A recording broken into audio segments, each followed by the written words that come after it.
finance meeting, so she will not be available for this meeting. Okay. So, Do you have record meeting on your floor?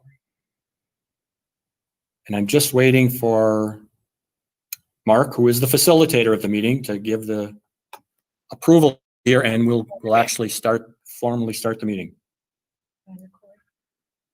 Are you ready? Yeah, we're streaming, but I can't figure out how to save it, but let's go. Okay, yeah, we're ready to go, and we're going to call the meeting to order, and we'll start with our Pledge of Allegiance. So if you have, whether you have a flag or not, we're going to do it. So I pledge allegiance to the flag of the United States of America and to the republic for which it stands, one nation, under God, indivisible, with liberty and justice for all. Okay, I hope we all got the words right, because we're all talking at a different speed. I think we're okay. Yeah, as long as we don't have to follow somebody else's conversation when we do that part of it. Okay, I'll move on to the roll call by our secretary then.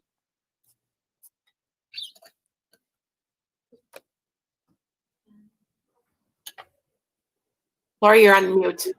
There we go. Yep, I'm working on it. Sorry about that. Lisa Johnson. Here. Dave Nichols. Here. Richard Nitch. Here. Meredith Sauer. Here. Catherine Shalhoub. Elizabeth Williams. Here. And Kathy Willis. Here. Okay, the next thing would be to take action on our minutes from our June 9th, from our June 9th meeting. Is there any additions or corrections to those minutes? Otherwise, I would ask for a motion to approve.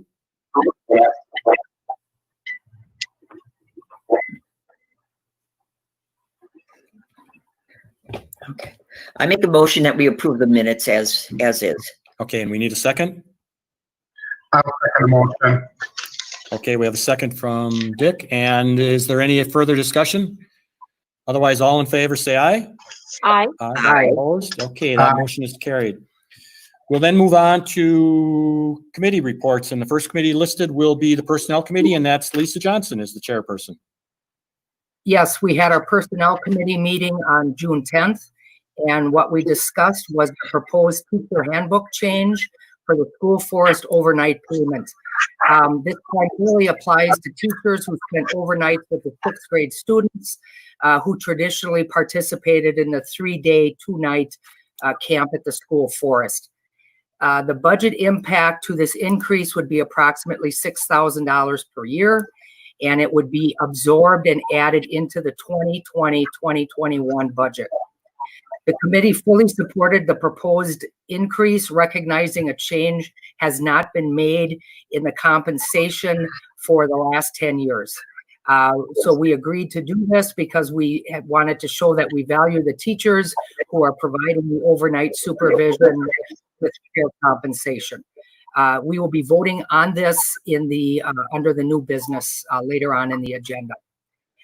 Joyce also shared with us that they were celebrating the MPSD retirees and those reaching 25 years of service. Since the banquet had been canceled in May, they had delivered gifts and yard signs to the retirees and the 25-year service people, and that was delivered to their homes on June 4th and June 5th.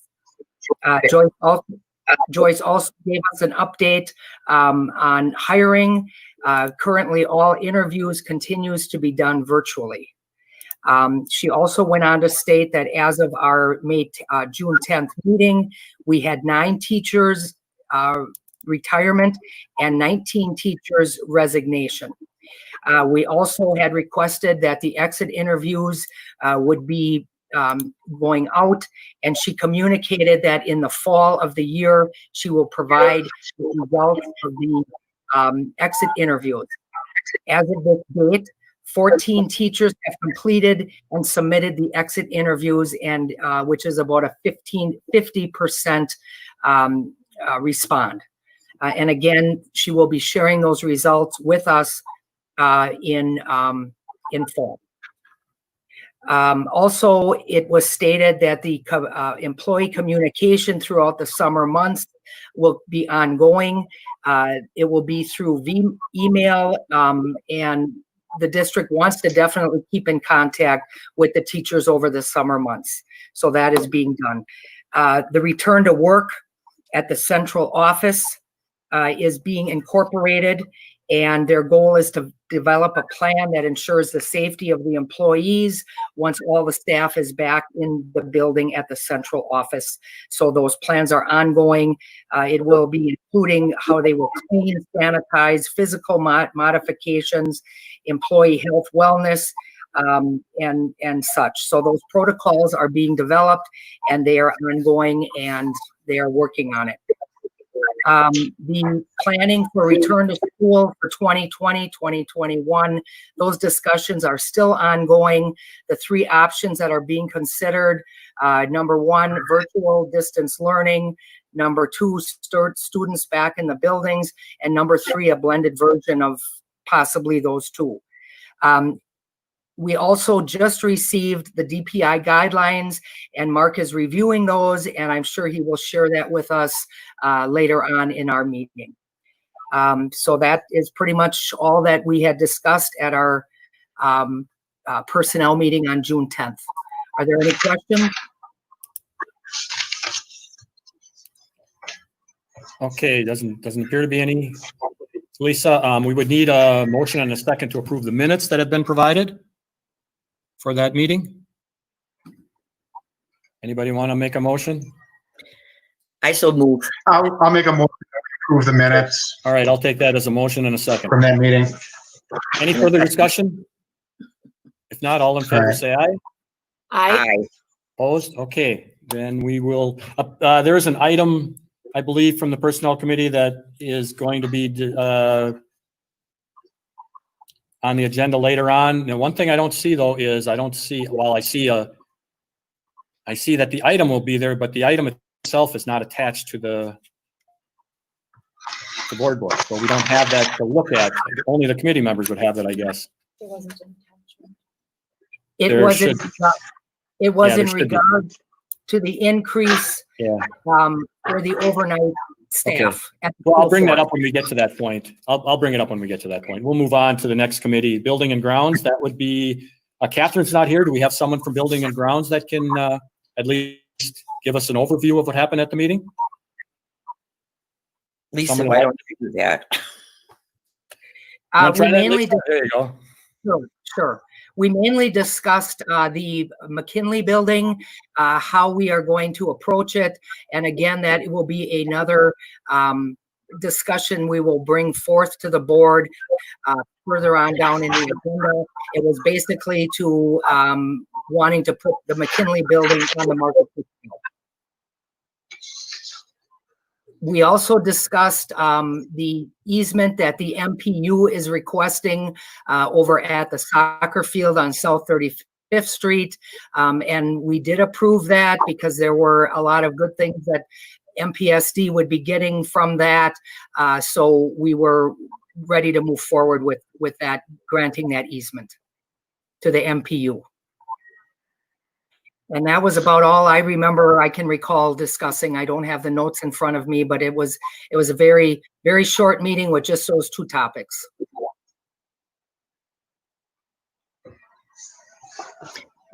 Perhaps you might want to tell them what they assessed the building at. The building was assessed at $415,000. The appraiser also had contacted the city with possible usage. The city did say that they would be open to some type of a housing development. The buyer probably would have to get some kind of a conditional use permit if they were going to develop it into condominiums or multiple housing, but they were very open to that possibility. The committee actually felt that the best thing moving forward would be to put that property on the market and see what interested buyers we would have at that time. Mhm.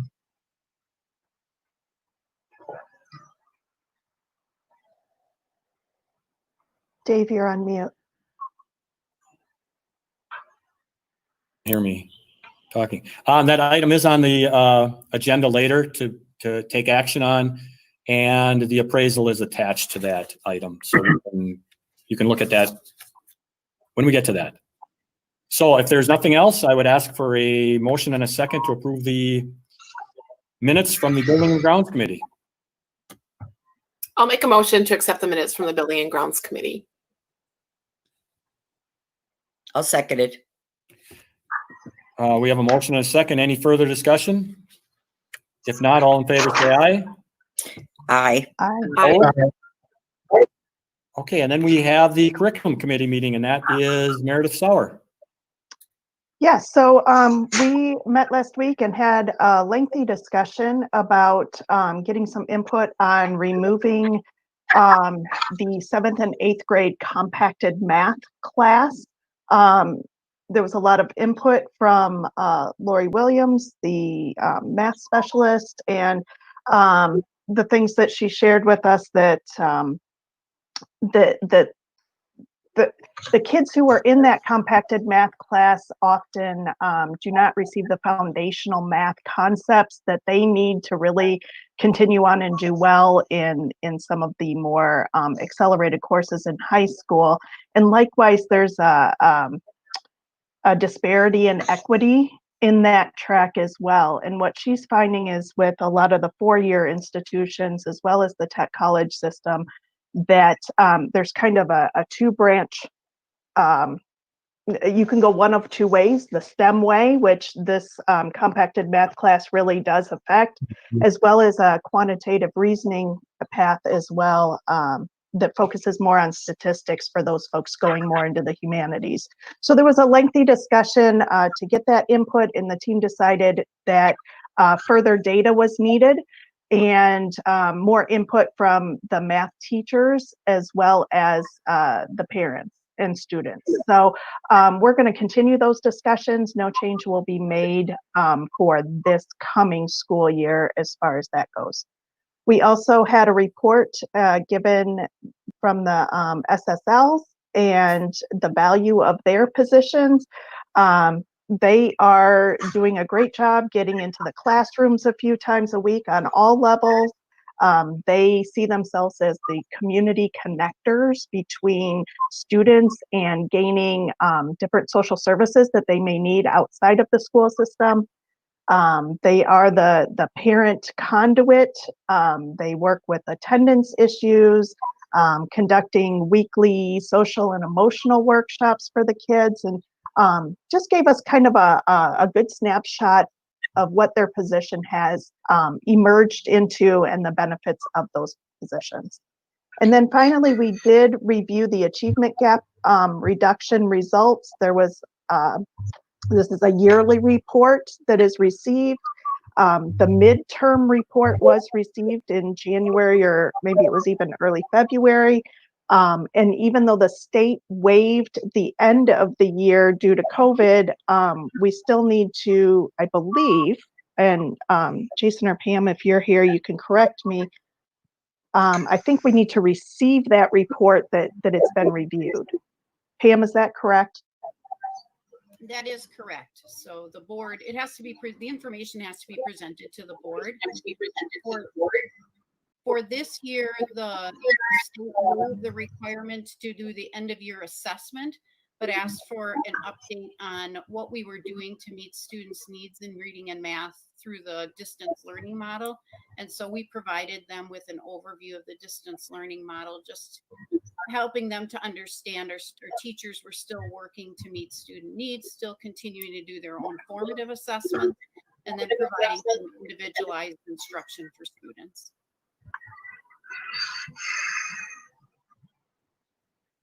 So I believe that will be, no, it is not new business. So Dave, should we approve that viewing of that report at this point?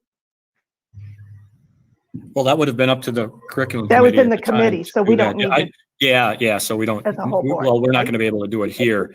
I don't know Okay. if you did approve it, I'd have to, I can look at the minutes. I believe we did. We Oh, did you did. approve Well, it. if you did, So then I don't that's- think it's a whole board thing then. Okay. we'll leave it where it is because it hasn't been brought forward on the agenda. If we need to, we can do that at a future meeting. Okay, sounds As good. long as you handle it at the curriculum, Mhm. we're okay for right now. So, Yeah, the board does Okay. not need to approve it. It's more just Yeah. if the board has to be informed of the content of the Sure. report. that the chair will Okay. state. Thanks, Pam. okay. And I believe that would be, whether it was in the minutes or it would have been on the agenda for the curriculum committee, that's available to the board members. So anything else for Meredith? Nope, that's the end of our report. Okay, if not, I would ask for a motion and a second to approve the minutes from the curriculum committee meeting. I'll move that we approve the minutes from the curriculum meeting. I'll second. Any further discussion? If not, all in favor, say aye. Aye. Opposed? Okay, that motion is carried. Then we'll move on to the report of the superintendent. And the first thing we'll have, and I believe that Mark will take care of this, is the personnel report. Yes, thank you. In your board book, you have the personnel report that was been presented. Any questions people have about anything on the personnel report?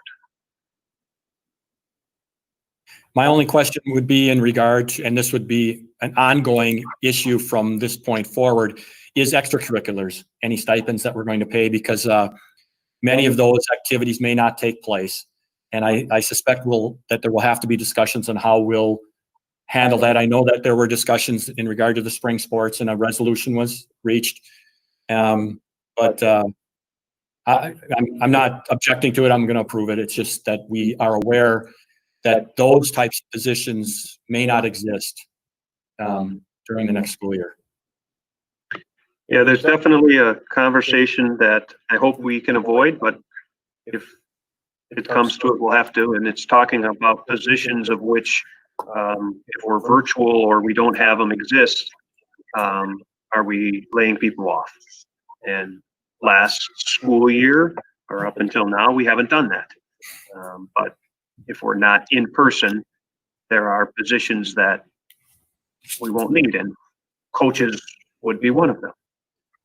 So we'll see what that happens moving forward. We don't want to have to make a decision on June 23rd, but something that we'll have to talk about moving forward. Thanks. Any other questions? Okay, I would just need a I motion. have a question in regard. Yes, Dick. I have a question in regard to the last bullet on this report referring to planning for returning to school 2020-21. Oh, okay. And in particular, the sub bullet. Hang on there, Dick. First, we have to approve the personnel report. We haven't done that yet. We need a motion and a second to approve that report. The rest of it will be informational, but first we'll approve the report. So I need a motion and a second. I so move. We got a second? Second it. Okay. Any further discussion on the personnel report? If not, all in favor, say aye. Aye. Opposed? Aye. Motion is carried. Then we'll move on to the next item, which would be the return to school update from Mark. Okay, first I apologize. I have my little icon up and something's happening to my camera, so you just have to pretend like you're looking at me in the eye. But I definitely am here. Yesterday, the DPI sent out their 87-page back to school document. I forwarded that to you. Obviously, I don't need you to be experts on this, but definitely want you to be informed. I would also tell you that there is lots of valuable information in the links that are included in those documents as well. And if we want to add all the links that are included there, it's probably a 200-page document. So as I sit here today, I can tell you that I've went through and reviewed and taken notes on it. I'm not an expert. Having looked at it 24 hours, into it, there's some pieces and parts of it that we'll continue to monitor and review. I also spent some time yesterday in a webinar with Dr. Carolyn Stanford, the state superintendent, Mike Thompson, the deputy superintendent, and a number of other medical experts that were just talking in general about what we're looking at. I don't think there was any surprises in there in regards to what we're seeing. A couple of just things that I would give you for notes in regards to just that document is that That document will be edited every 2 weeks. One of the things that I heard yesterday is that the language that they're using in there as 1 to 10 student to teacher ratio will likely be modified based on a 6-foot distancing and the size of the room. So one of the things that they acknowledged was that there are rooms that have more size than other rooms. And so the number 10 was rather arbitrary. If you can maintain 6-foot distancing, then they will make some amendments to that. What I would tell you is that there's a lot of work to do. And I think it's a great opportunity to just have general conversation with the board. We have worked on, as we articulated to you earlier, 3 guiding opportunities. Obviously, one would be back to face-to-face. The second one would be virtually, and the third one would be a hybrid. And this document provides a number of different hybrid models. What I would tell you is that the challenge right now would be, I would want to have some conversations with the board about their interest in the hybrid model before we go out and seek input from our staff, our parents, and our students. The reason being is that I think there are lots of things that are moving forward with our document, and the hybrid would likely have the most disturbance in our community, meaning that the students would only be part-time, or, if you have 2 days on and then 1 day off and then 2 days on, or half the kids go one day and half the kids go the other day, or, there's a model in there that talked about elementary school goes every day and secondary goes virtual. Those are, either way, not going back face-to-face will be disruptive. But I guess at this point, I just like to just open up the conversation as much as or what you're feeling about for how disruptive you feel that would be.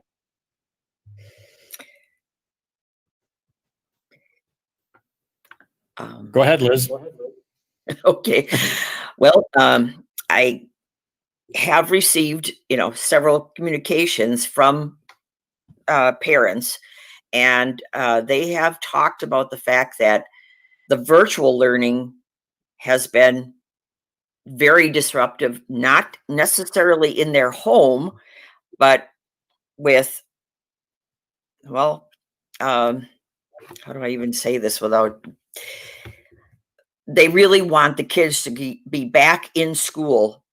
And one person had said that they would have to make up their minds about whether they were going to be withdrawing the student from MPSD.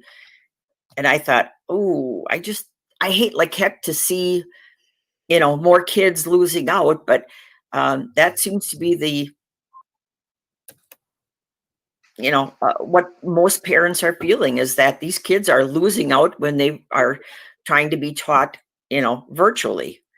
So I don't, I really think that there's got to be a way that we can get these kids back into school in the fall, and and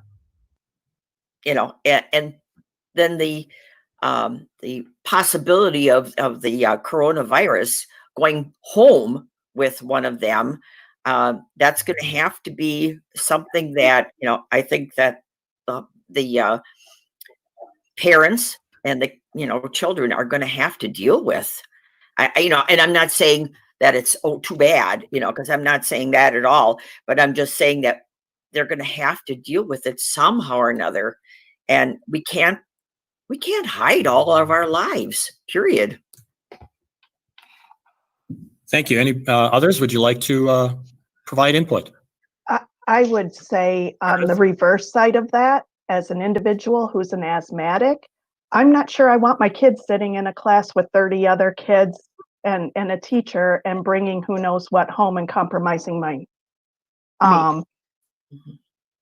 It just, yeah, there's got to be a middle ground, and and using technology to the fullest, where perhaps there's some kids are in class You know, and maybe some of them are online and they're learning synchronously. I don't know.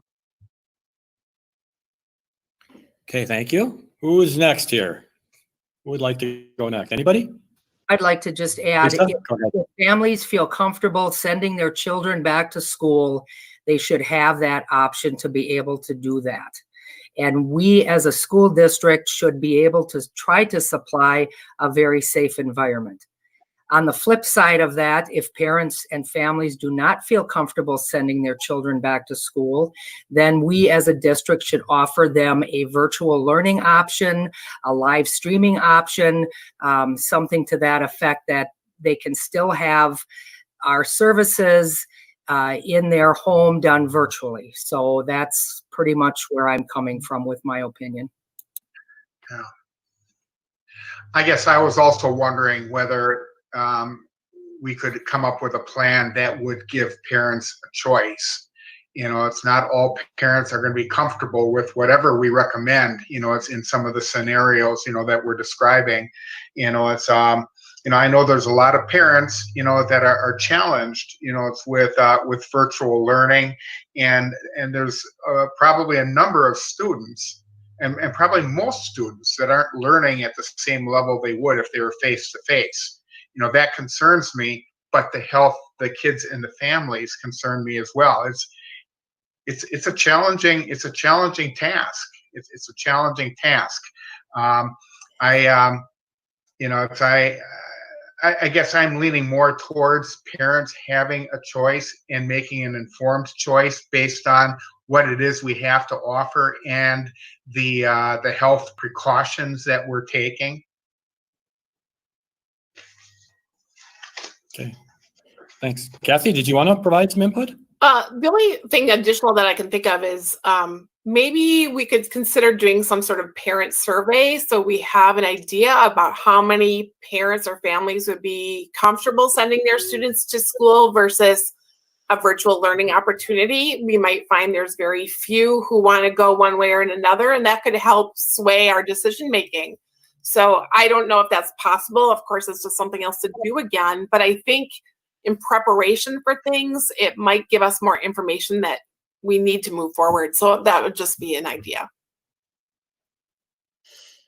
Okay, thank you. I'll weigh in on it as long as I'm here.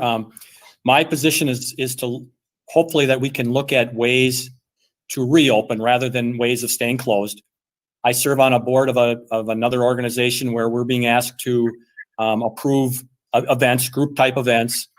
And the real issue that we're dealing with right now is the liability that we take on when we might approve the events themselves. And the district is in that same position.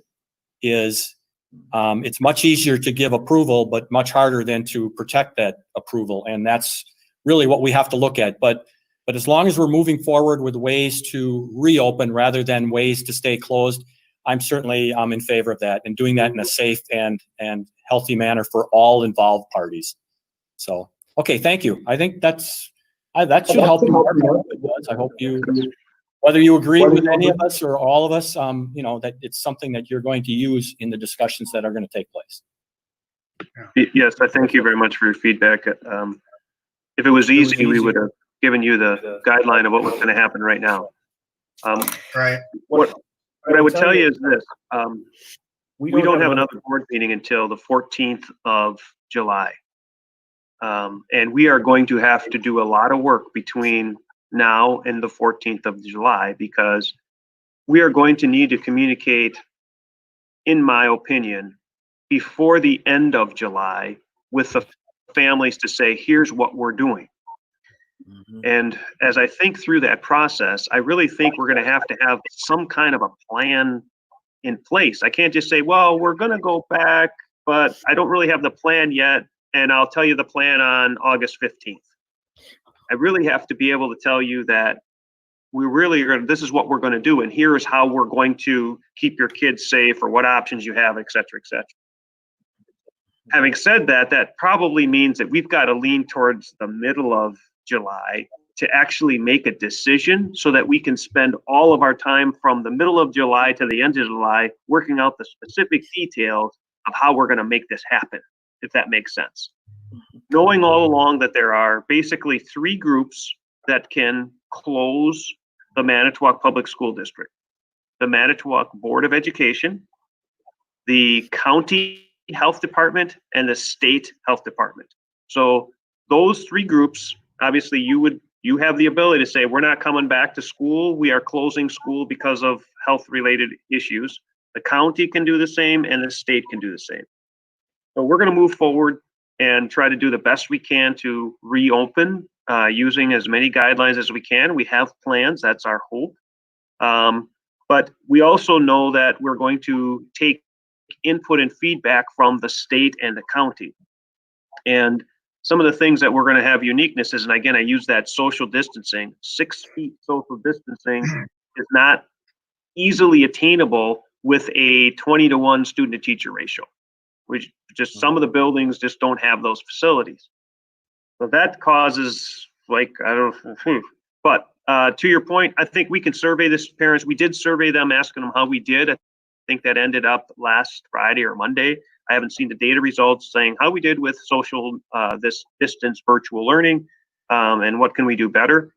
We definitely can pull together a short survey that we could send out to our families, basically asking you what you feel about maybe 3 or 4 questions, and get that back quickly. So I'm confident we can do that. The second piece, I think we just wanted to talk a little bit about, obviously, I communicated with the board, I don't know, that was this week or last week, I guess it was last week, about graduation.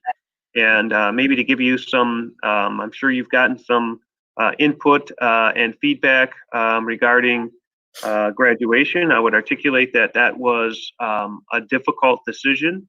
And I can just give you a little background as to how we got to the decision, you know, where we are and what happened. So the graduation has a committee, and I don't serve on the graduation committee. It's made up of the Lincoln High team with students and staff and parents. And they had been working over the last probably 2 months, 3 months probably, since we've been out talking about what graduation would look like. And we decided to postpone it from our original June 12th date to the July date. And we tried to, that team made some additional recommendations that would have reduced the number of participants outside of our school, reduced the ceremony by having 12-foot or 6-foot spacing. You know, again, tried to do all those things. And as we reviewed that document with our regional health department, we were really, there was, and internal, our own nurses and et cetera, there was no favor to move forward with a in-person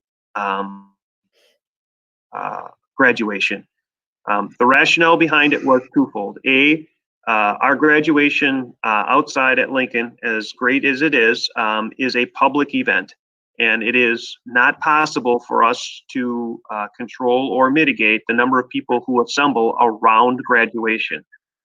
So we came back with multiple options, like could we split it up into 4 different time lanes, meaning there's, you know, let's say 400 graduates, 375, could we do et cetera. And the guidelines that we're continuing to get to follow is that they're not going to prove anything with more than 50 people in a public school social gathering. They continue to share with us the DPI guidelines for graduation ceremonies. Hence, most districts, I don't know of any right now, maybe one that has done something face-to-face, but most districts across the state have done something different than a face-to-face graduation.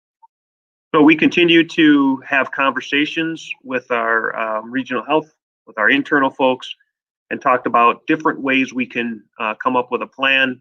I shared that information with the committee. I think on Monday morning, the general information went out. Maybe that was Tuesday morning, one of those 2 days last week. Gave you a copy of the letter that we had prepared, knowing all along that this was going to be disappointing for our students and families. Knowing that it wasn't going to do us any good to wait until July 1st to tell people, because we needed to make a second plan. And on July 1st, we weren't going to get any more approval from the state or our local health folks saying, now you can do it.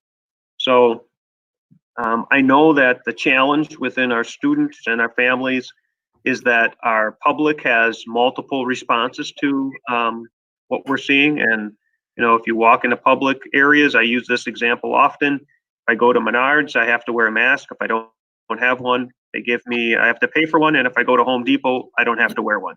They're, you know, basically the same facilities, not very far apart. So those are the inconsistencies. I feel bad for our kids who don't have an opportunity to do that. But I would say that if the reason why we made the recommendation was because we would be going against the health guidelines or the health recommendations that we're getting from our local and state. And we didn't feel like we wanted to put our students and our district at risk for the things that we just talked about from returning to school. It just wasn't something that we could get approval on. So I guess that was the background of how we made the decision. And ultimately, I was the one who had to say, we're not going to do it. I'm confident if we polled families, lots of people would want to come together. I would also tell you that I did receive some emails from parents who said, thank you. I was really nervous about what this looked like. And I have scenarios in my home that would not make this possible.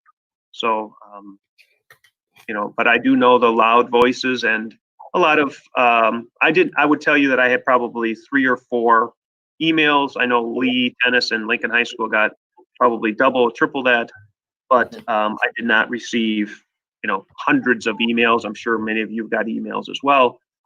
Sometimes we got letters, but I guess that was the background of how we made the decision. So, question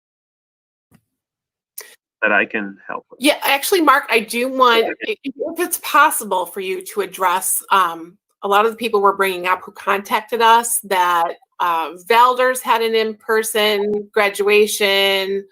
Lutheran High was having 10 people for each student. And I don't know this personally. I didn't seek that information out. It was just what I was told. So I guess I feel like we need to explain because this is an opportunity to explain to the public for anyone who's interested in listening what the distinction is for us to say, no, we can't do this versus other schools that are saying, yep, we're going to do this in person. You get to have all of these people with you. I just feel like we need to explain that a bit. So would you mind doing that?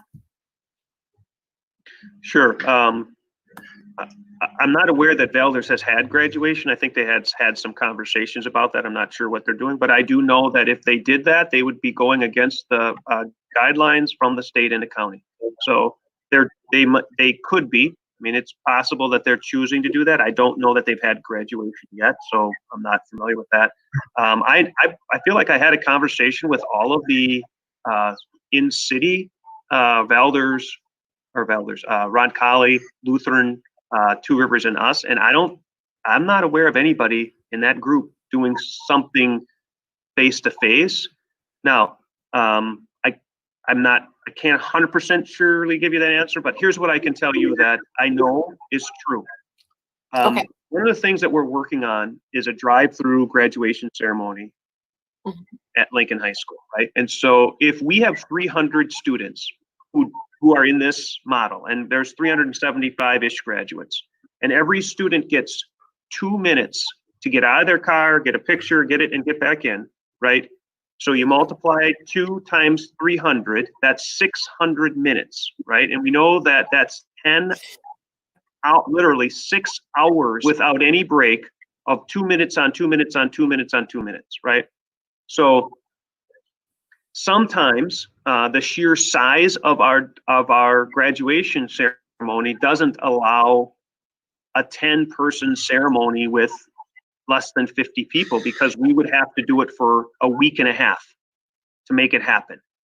So I would also say that when we gave the high school students and the staff, the people who are on the committee, they also are the ones who are creating the process of what's next.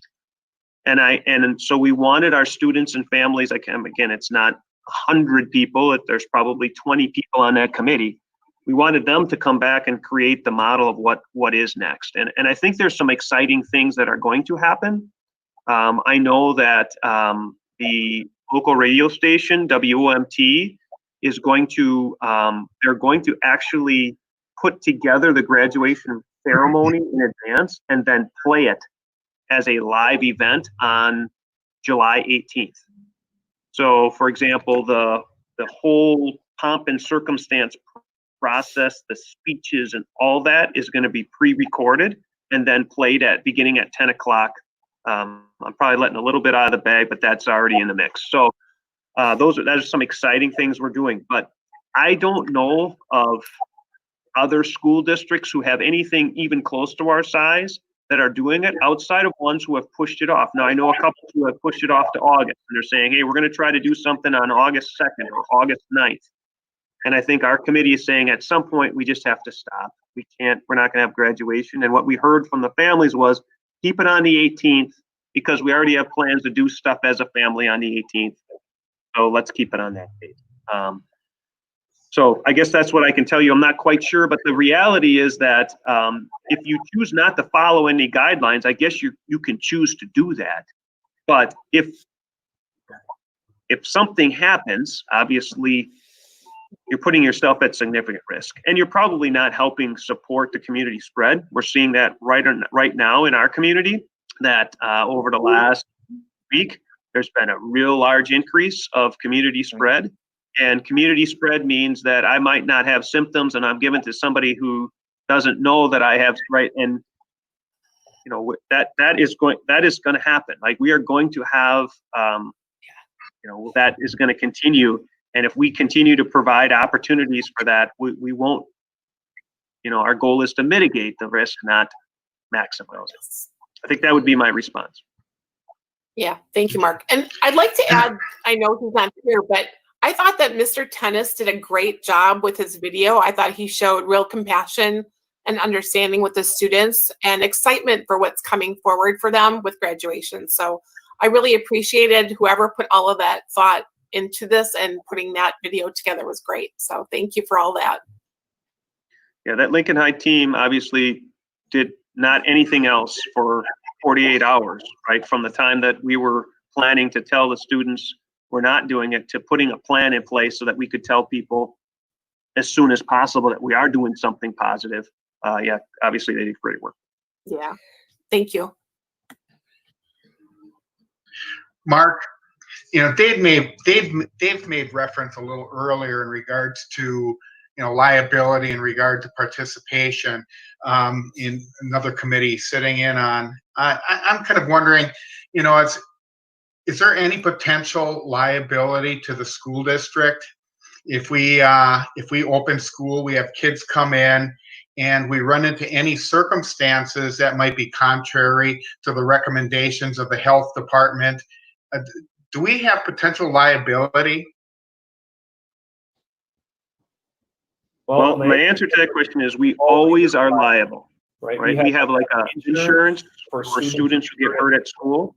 And if they don't have insurance, that's something that we bring forward every year. Anybody who wants to sue the district for something that they feel that we're liable for, that can happen. I think that in this world, we have to use the guidance of the medical experts. And I'm not a medical expert. So if someone's asking me why I made a decision, it has to be because I used this professional guidance to do that. Not, I kind of felt like it was time. So if someone is taking me to court and I said, what rationale did you use in order to make a decision to open up school, let's just say, or to continue to not social distance or whatever it was? Well, I felt like it was time to come back. Probably don't have, I'm not sure what exposure the district has. And obviously we always have exposure, and maybe the state courts will say, we're not going to allow people to sue you. I would also say that I think the message is going to be out to our families and our public that there is going to be an inherent risk to coming to school. There always was an inherent risk. Like you could always catch some kind of an illness coming to school. It's just at a heightened level now. So the challenge, I think, is we have to do everything that we can and use those guidelines and putting all those pieces in place. And I feel like if we've done our due diligence, then we've done the best we can. We can't not do something because we're afraid of being in a lawsuit, but we also have to do our due diligence and make sure that I can articulate to all of you and our families, here's what we're doing differently in order to ensure the safety and well-being of kids. We had this conversation about a year and a half ago when the school shootings went around, right? And we made significant changes to our buildings and our practices to make sure that I could assure families that only one entrance, like all those, that's going to be the new protocols. Like you're going to hear one way in, one way out, right? People are going to be restricted from coming into our buildings. Those are protocols that are going to be put in place in order to try to mitigate the spread of the virus. Whether we can eliminate our exposure for somebody suing us, probably not. We can reduce it, but we can't eliminate it. Right. Yeah, and earlier I had expressed that we should take maybe perhaps consider taking family preference into account in regards to the start of the school year. So if 95% of the parents wanted their kids in school, but in order to do that, we would not be able to follow the recommendations of the CDC or the health department, it could put us in a challenging position. I agree. It's important to ask for feedback. Absolutely critical. But sometimes the feedback that we get might not meet the standards that we're expecting. I've used this example internally. If I would have asked our families, percentage-wise, how many people want a face-to-face graduation ceremony, and then that number came back greater than those who didn't, and then I asked you the question, but I'm still going to say, yeah, but we're not going to do it because our regional and state health department says we can't.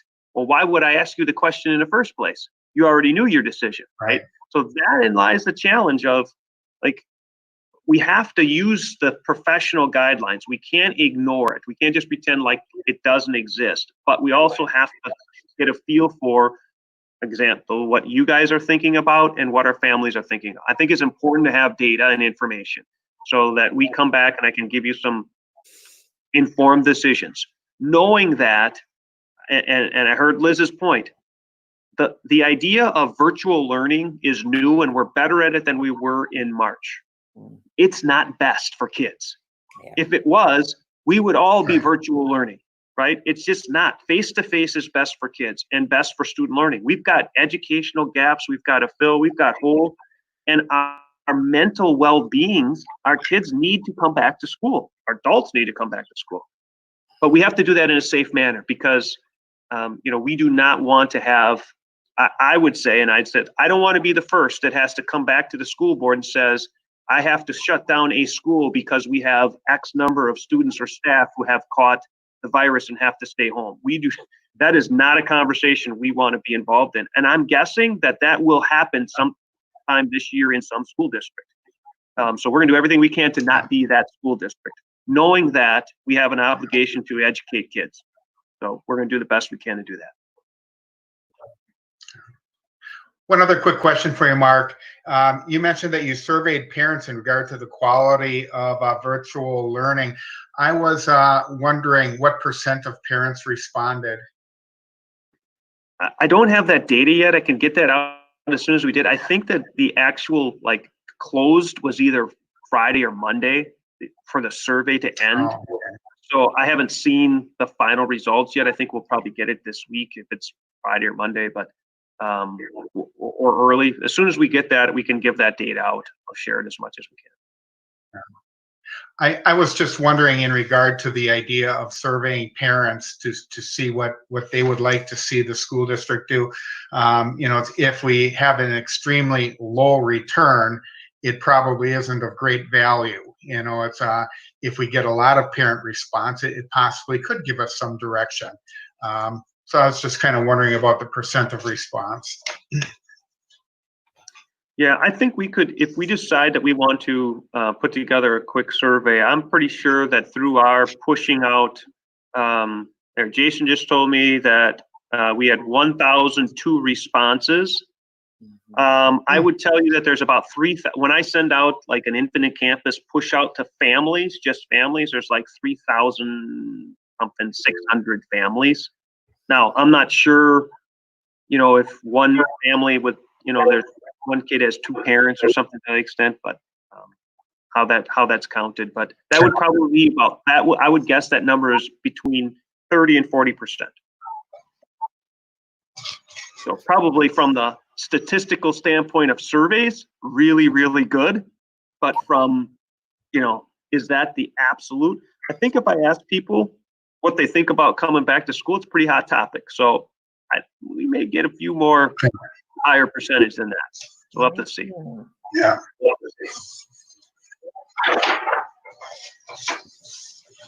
Any other questions from that piece? I just have one more piece that I shared with you that I just want to talk about, but any other questions just from where we are right now? I don't know if this is really appropriate or a question. It's not really for you so much, Mark. Well, I guess it would also be, but you and Dave and the board, should we or can we have, you talked about input from the board for returning to school. Do we need to have another meeting instead of waiting till July 14th? That was one of your concerns about, or is that something we can't do? I don't know. I just want to Kathy, you can provide input on an individual basis at any time. You know, Okay. we wouldn't do it as a group setting because that would be considered an open meeting. We can't do that. Right. The example of replying to everyone on an email, but you can do that certainly on an individual basis. I have some questions when we do get to our future meeting dates, and I'll bring that up as part of that at the end. We determine what we want to do in July as far as meetings in regard to the current situation. So, okay. I just, because Mark was saying, you know, we don't meet till July 14th, so that's a long time right now, given the situation. So I just thought I'd ask. Thank you. Okay, the last piece I'd like to just share for information, I sent to you a document. I think it's 9 pages. There's lots of stuff on there. It's a July return to sport activity. And just to kind of give you some background, the school districts are closed till June 30th from the state order. And sometime in May, the WIAA said that spring sports would have a summer season. Basically, they were going to take the spring sports topic and move it to the summer, beginning July 1st. Lots of conversations between the athletic director, our athletic director, and other schools in our conference, and we agreed that we are not ready to do that. We're just not able to manage that. But what we did want to do was try to provide some opportunity for our students to come back and get involved in some of these activities, maybe get back in shape if that's the model that they want to use. And B, I think the data is showing now that our kids have this is mental health as well as physical health. We're talking about 2 mental health and well-being. But the protocols that we're putting in place, I also feel will help us potentially with what we might do in the future. So to give you an example of what we're proposing here and anticipating, that we would have student trainers and students fill out a waiver first, and then they would sign up for up to 1 hour to go into the JFK to participate in 3 different areas, one of the 3. 10 students or less, we would take their temperature with a scan thermometer that wouldn't touch them. Assuming that they meet the guidelines, they would come in and they would have an opportunity to individually, not as part of a team. You could shoot at one basket. You could do your own weight trainings with some guidance from our fitness folks. The coaches are not paid, they're voluntary, and they're going to maintain the facility. Students would work out for 1 hour at their individual stations. The coaches would then wipe down and sanitize They'd have a 30-minute break between the next group. The next group would then go through the trainer, make sure that they've signed in, make sure that they've signed a waiver. They would take their temperature, and then they could come in for an hour. No students would come in a second time, so you only get 1 hour. The times that they're open or something like 8 to 2:20. And we would try this for 2 weeks as a model to try to give our kids an opportunity. We're talking just high school students would be available. We'd open it up so that we have kids, and I've talked with Dave about providing all kids with an opportunity, and it would give us a snapshot of, is this something that we can do? I think it's healthy for our kids to try to come back. They're anxious to do that. To give you an idea, I asked Dave Stevek, on a typical summer day, if we were to not have any restrictions, how many students from the secondary level would be coming to JFK for just workouts? This is not including things like band camp or other things, right? He said a couple hundred. I said, oh, there's no way we're doing that, right? So that hence he came up with this plan, got feedback. Our county, our nurses have looked at it. They're all on board. Lots of area school districts have used this. So the idea would be to try to be cautious to start with, knowing that we want to make sure the kids are healthy, but also give people a chance to try to do something. And again, the idea is to try to give them an opportunity instead of saying you have no opportunity. So I guess I just wanted to see if there was any questions and feedback in regards to that 9-page document that articulates, again, 1 coach per 10 people, coaches wear masks, students are recommended to wear masks not during their workout. We're not saying put it on during workout, but where you can't do social distancing. Our trainers and medical professionals will be involved. And we'll see how it goes, I guess. It would begin July 6th. So that's not for yet. Any questions on that? And the First kids off, will not Mark- be pressured to make this not voluntary, correct? Oh, sorry, could you repeat that? Sure. I just want to make sure this is completely voluntary and that coaches would not be placing stress on the kids to think that it was anything but voluntary. Completely voluntary. They actually have to sign up. The student has to sign up to say, I want to do that. There isn't any, I mean, we've articulated kids are asking to try to do something, but there isn't any expectations that if you're in basketball, you come, or if you're in football, you come, or if you're in wrestling, you come. If you want to come, you come. If you don't, you don't. Yeah.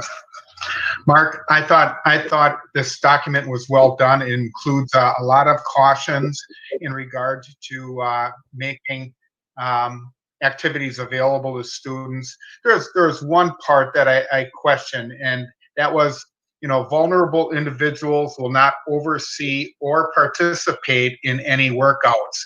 I was just wondering whether that was self-determined or how would that be determined?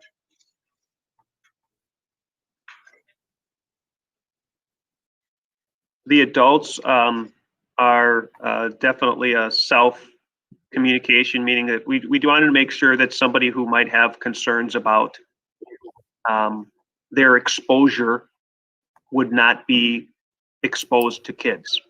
And the same with students. If you are concerned about, because of a health condition, you are concerned about exposure, we would ask you not to do that. But I think the idea is because of some HIPAA laws, that's a completely voluntary, like we're not going to be able to say that. When we return to school in that same context, we have a number of students and maybe some adults who are vulnerable. Right. And we're going to have to make accommodations for those students. And the accommodation might be, you're not coming back because I can't mitigate the risk well enough right now for you. This is the same case. It's a totally voluntary piece. Like we're just trying to provide an opportunity for kids. But if you're not healthy, we're asking you to not participate. Right. And that was my question. I think adults would self-determine. Kids that really want to get back and involved in some of those activities, even though they're vulnerable and we may not know they're vulnerable, may want to come back. Yeah, there's a waiver for the parents and the students to sign to say, I know there's a risk. So the parents have to say, yes, Mark, you get to go before I get to go. That's right. Because there are That's some right. parents who might say, Mark, I don't care if you want to go. I'm not saying you can go. So then you can't. They have to have a waiver. And there's a document. That's right. Yeah. So that would probably mitigate the I'm sneaking out for that. And you have to sign up in advance. You can't just show up and say, I want to work out. You have to have signed up for that in advance.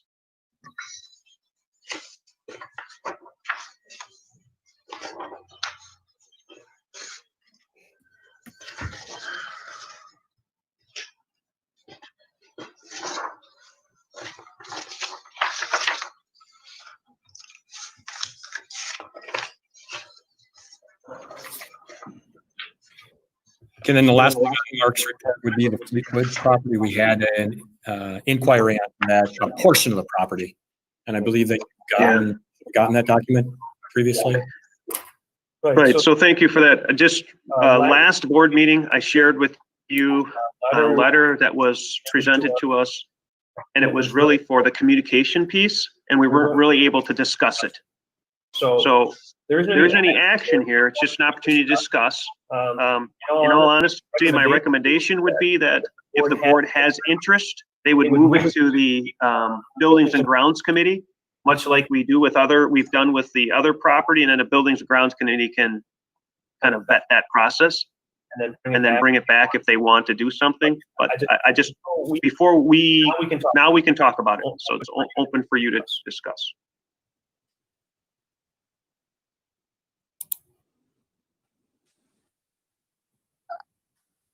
I wouldn't mind pushing that back to Buildings and Grounds and hearing what, some of those opinions may be and doing a little bit of research on that.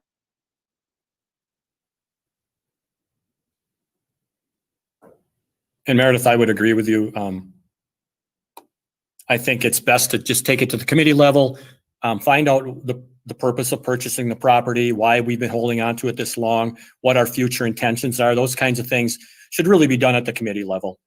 And then if possible, bring it forward or leave it as it is. Yeah, let's leave it to a committee to do that before we involve the entire board on that issue. Absolutely. I think that sounds good. Okay, that should be good for our report of the superintendent. We would move on to unfinished business. We have on that, under unfinished business, we have the use of district facilities policy. And there was some discussion, I know previously, whether or not that fits an item like that. And certainly the return to school, all of those things can fall into the use of district facilities. I think where we really looked at it was when we bring outside groups into our facilities. And the current plan that's going to be put forward that begins July 6th does not include outside groups or even individuals that are not students or staff of our district. And whether or not we need to make any changes or if this fits what we currently do and what we may need to do in the future. I've gone through it, and I'm not generally not a supporter of making big changes to policy because I know that they were put together for a reason. There was an intention with them, and that boards change and ideas change as you go through. But the policy is oftentimes appropriate enough that you can find what you need to within that policy, rather than digging into it and trying to restrict yourself. So, but it's out here because it was in discussion, and it's open to change if we so choose. So anybody have any input on that or want to provide, or just, are you okay with the way it is? Or haven't we looked at it enough to know if it fits what we need? And obviously we don't know where we'll be at the end of July or in August, where we might have situations occur that we do need to address. So, anybody? I feel like we looked at this at some good length last time. As long as we have the discretion to say yay or nay, I'm good with that. Yeah, and I'm confident that we do, and within the policy that we control the decision-making process, and we will continue to do that regardless of the circumstances. Right. And, you know, having a communication that goes out to those regular users saying that, please don't take that usage for granted. Maybe that's something we just need to send out as a district, that the game has changed. Don't expect that just because you've done this for 10 years that it's a given this year. You know, obviously not that callous of language, but to give them a heads up that they shouldn't make assumptions, that may be something we want to consider. I like that part of it, the expectations thing, where yes, we, you know, there are groups perhaps that have used our facilities many times and would expect us to simply approve it because they have used it, and that may not be able, we may not be able to do that. And I think to communicate that would be a good idea, and let the community know that we're still here. If we can accommodate you, we will, and if not, unfortunately, we're not going to be able to do that at this time. And that's pretty common throughout our community with events, that we're not always able to accommodate them right now due to changes that have taken place, and this is no different. So, any other comments on that? Otherwise, we'll move on to new business, and we have 2 items that have been brought forward from committee. And the first one I touched on earlier, the Personnel Committee. It's not attached to our board book, so I did find it in the agenda for the Personnel Committee. So that's already been, we're at the point of discussion because it's coming from the committee, so we don't need a motion in a second. The Personnel Committee, this would have been their meeting on June 10th. It indicates that you approved increasing payments at 2 different levels.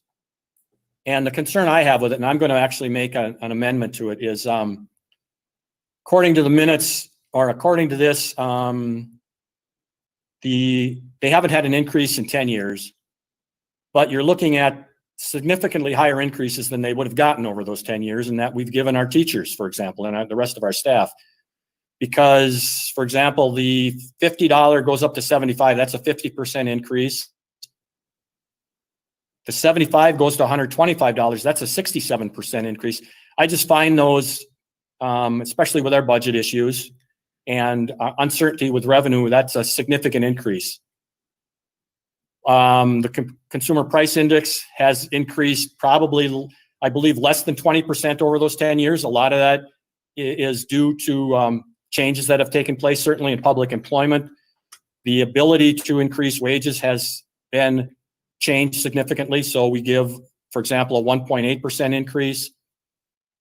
My amendment would allow for a 20% increase for all of those positions. And that would mean, my calculations are correct, that the $50 amount, rather than go to $75, would go to $60.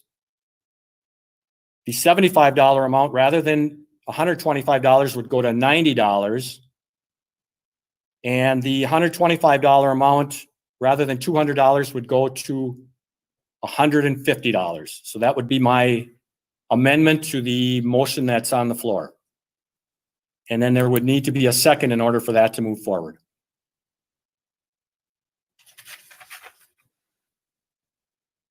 Is there a second, or anybody want to make a second?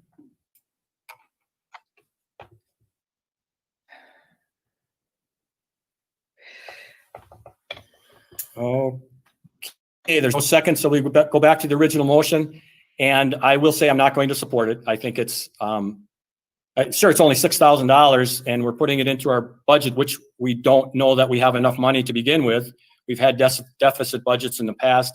I just don't think it's wise for us to increase certain positions by as much as 67% when we only give our staff less in that 10-year period, about 18%. That just isn't, to me, that isn't good policy and good business practice. So, but we do have a motion on the floor in a second, so no further discussion. All in favor, say aye. Aye. Aye. Aye. And opposed? No. No. I think it's probably 4-2. Does that sound right? Is Kathy Willis here? Well, it's still 3-2. Kathy Willis is on my phone right now listening. Okay, well, I can't take her vote through a source other than her own voice or written, document. So I can't do it. You can't give me her vote, is what I'm saying. Can she call the board office? Could she call a number at the board office to record her vote? Do you have a number at which she can call? Do we have that? Hang on here. I think something happened in our area because everything went out. Power went out, you mean? I think so for just a moment. Kathy is saying that she. Yes, I lost. Kathy has I a will- power. Oh, okay. Yeah. Ask her to call this number.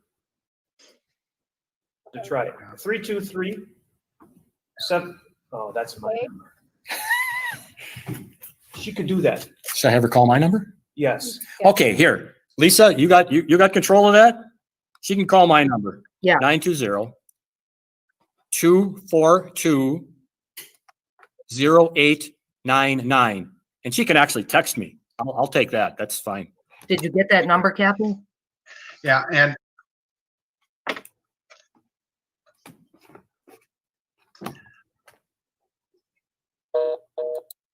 Dave, I lost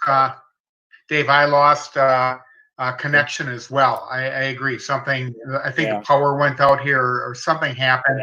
And I missed the entire discussion, so I'll have to abstain from the vote. Okay. Did you get what we're voting on is a motion? Did you hear the discussion?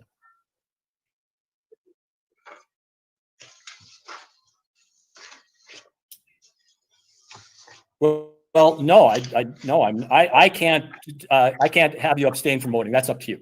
That's entirely up to you. Just hang on here. I'm gonna put you on speaker. Okay. Okay.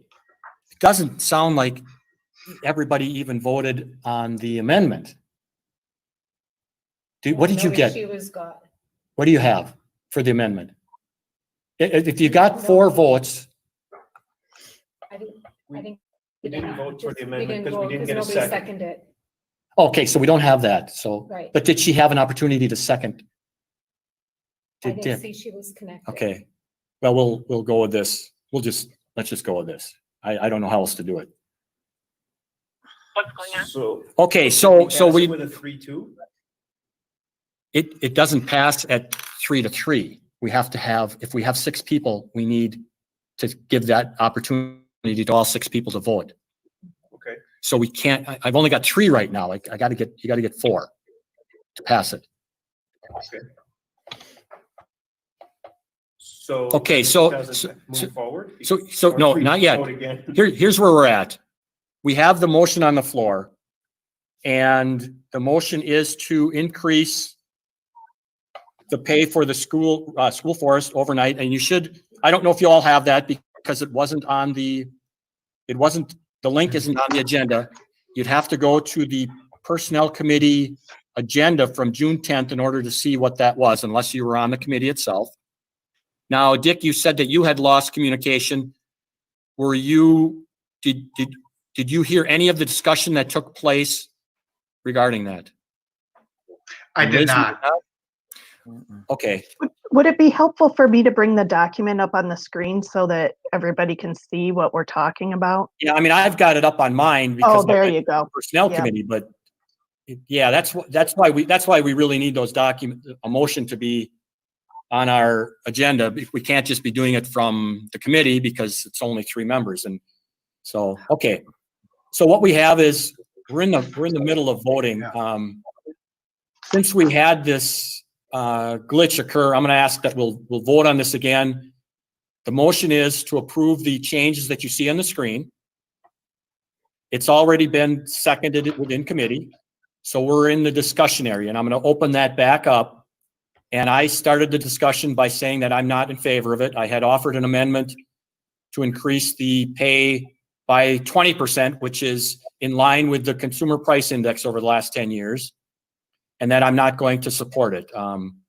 But That's just my opinion. Does anyone else have any discussion that they want to offer at this My time? understanding is the folks that stay overnight do not have the option then to, let's say, take another day off during the week, which is I think some of the reasoning behind the increased compensation.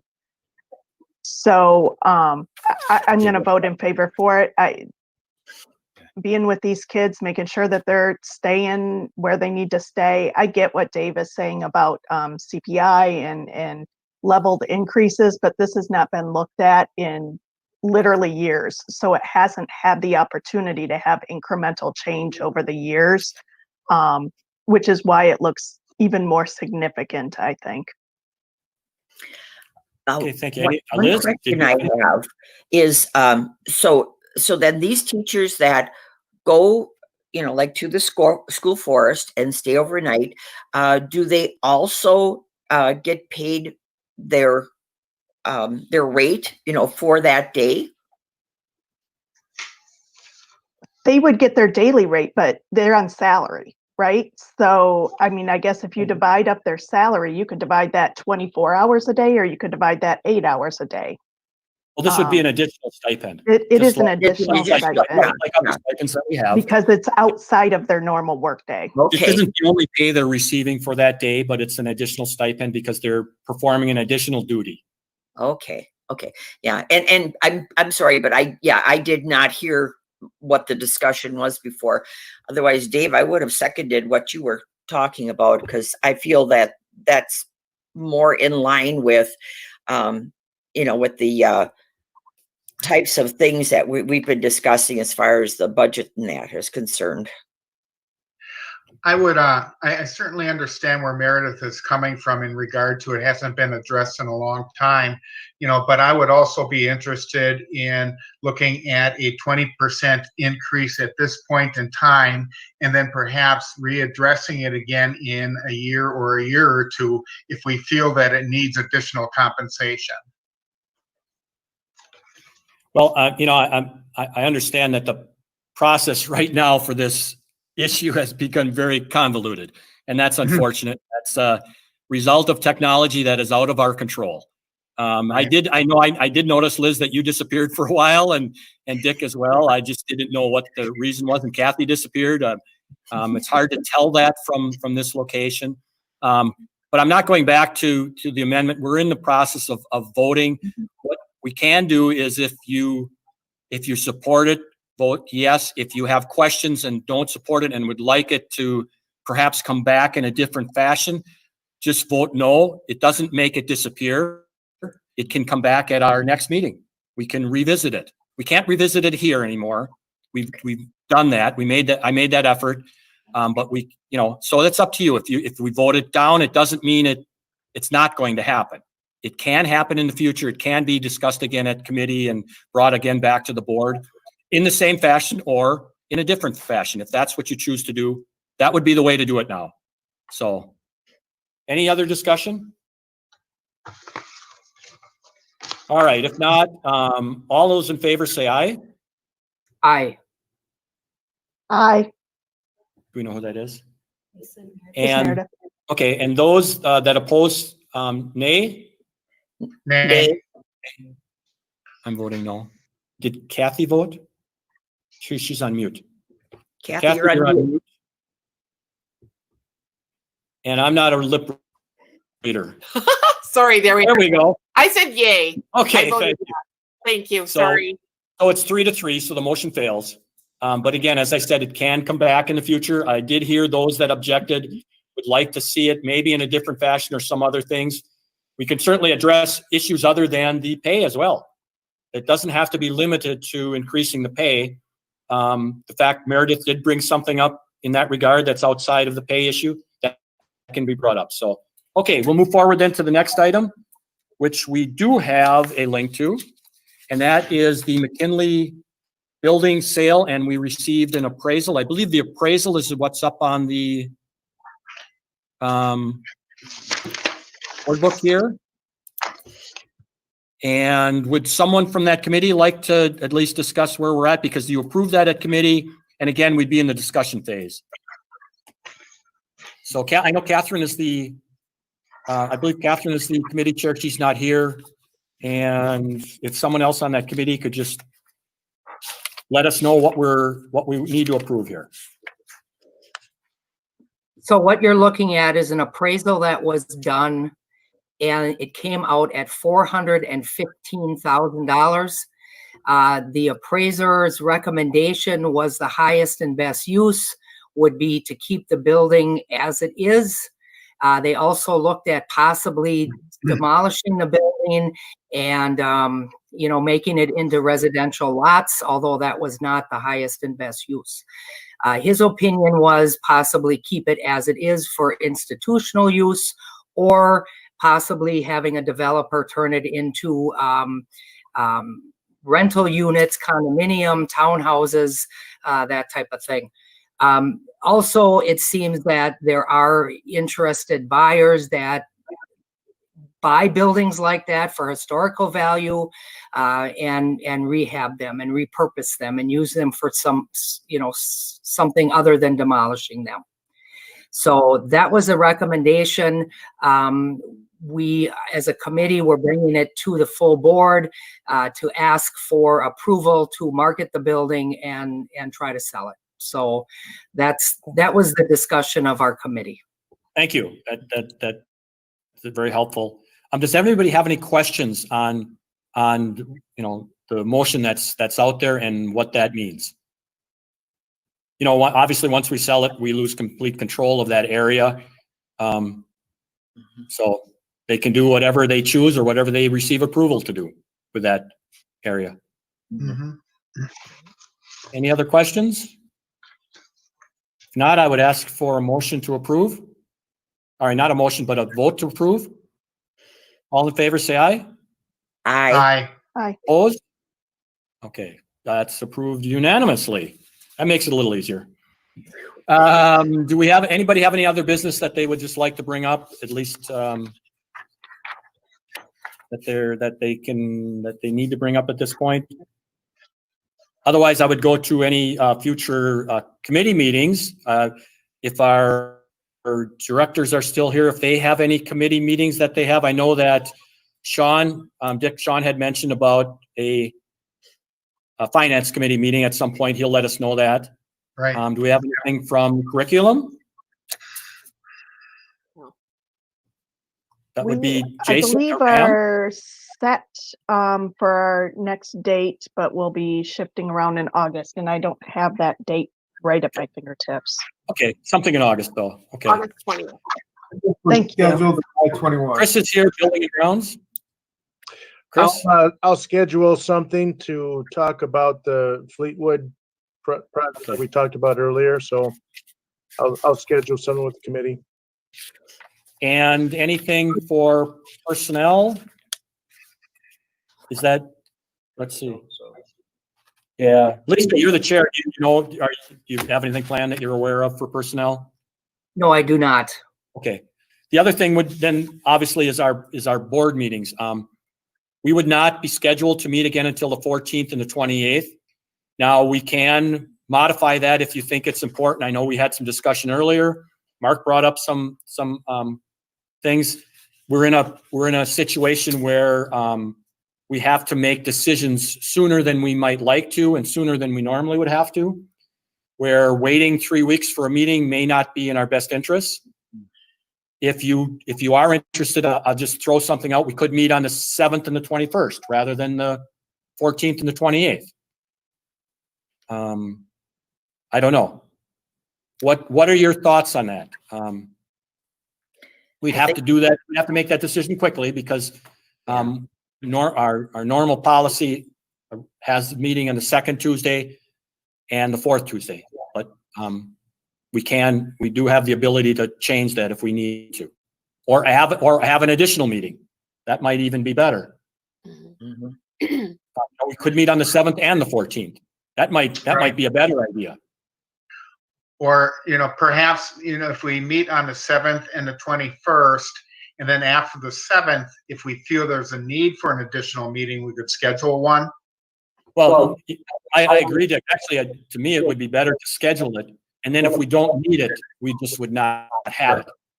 You know, that's usually a better way to do it than we are Right. planning for it. And then, you know, it's an incentive to get all of our work done at the 7th so that we don't need to meet on the 14th. That often works. Good idea. Does the board, we don't need to take a vote on it. I'm just asking how we should proceed. Would you like to meet on the 7th? We do have items that need to be decided sooner than what our normal process is. And it would certainly, in my view, at least, it would certainly be helpful to the administration if because we're going to be part of that decision-making, if we gave them that opportunity. Yes. To provide that to us sooner rather than waiting. And it certainly is helpful to our parents. They need to know. Yeah. We do that 7th for our next meeting? Yes. 7th, Like that. we'll plan to still have our regular meeting on the 14th. Okay. Mhm. What time on the 7th would work? Because we're probably going to do that virtually yet. What time would work? Can we do noon again? Does that work for everybody or no? I'll look around at the parties that are here. It works for them. Does anybody object to meeting on July 7th at noon? Is that okay? Yeah. That's what we'll set for it. Then we'll set the 14th meeting for the Okay. regular All right, 7 great. o'clock. We'll put the 7th one for a noon meeting.